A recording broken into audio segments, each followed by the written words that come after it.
I worked right on through. I worked with teams, I worked with bulls, and lots of people wouldn't know what logging equipment was then. Now, if you'd mentioned some of it to them, they wouldn't know what it was. What they call is lizard, they used for hauling logs. Lizard? Lizard. They made that out of a school mom or fork. And they hewed it down to fit a double tree, and they hewed out the forks, and they'd roll a log up in this fork, and they had a little piece of chain on each side. They throw it over and bind it there, and that'd hold it end up out of the mud while the bulls were taking it to the landing. And a horse, we used log wagons and mules and horses, logged with them, and we logged with what they call a mud boat.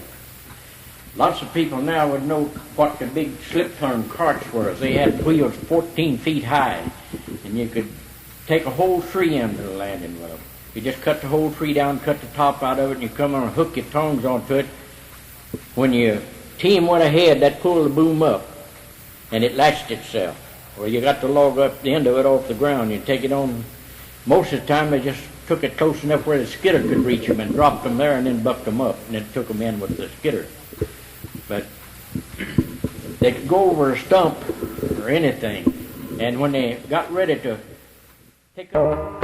I remember the year my grandpa walked today.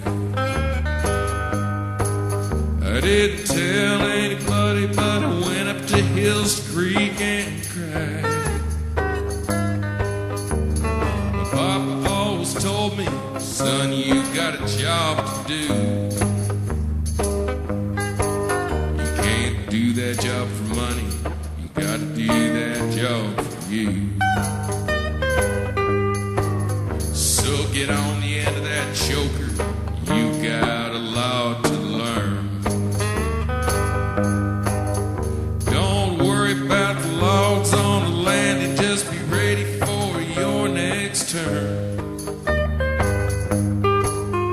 Bobby, you be careful on that rigging.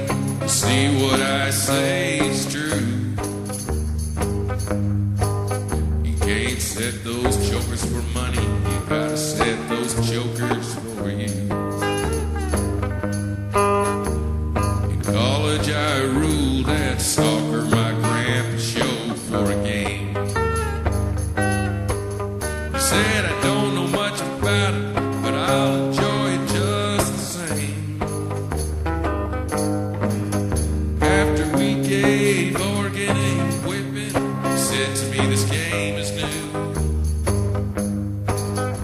You can't play for the victory, you gotta play the game for you. When I was a little younger, I spent some time in jail. Being locked up almost killed me, and it put my family through hell. Papa said, don't you be crying, don't you sing the blues. You can't live your life for others, you gotta live your life for you. Grandpa never said I love you. My grandpa never said I love you. He was an I'll show you type of guy. But I'll never forget what he told me on the days before he died. He said, I love you, Bob, I love you. You gotta do what you gotta do. You can't get it for your grandpa. You gotta get it just for you. Well, I remember the year my grandpa walked today. I didn't tell anybody, but I walked up to Hills Creek and I cried. Grandpa always told me, son, you got a job to do. You can't do that job for money, you gotta do that job for you.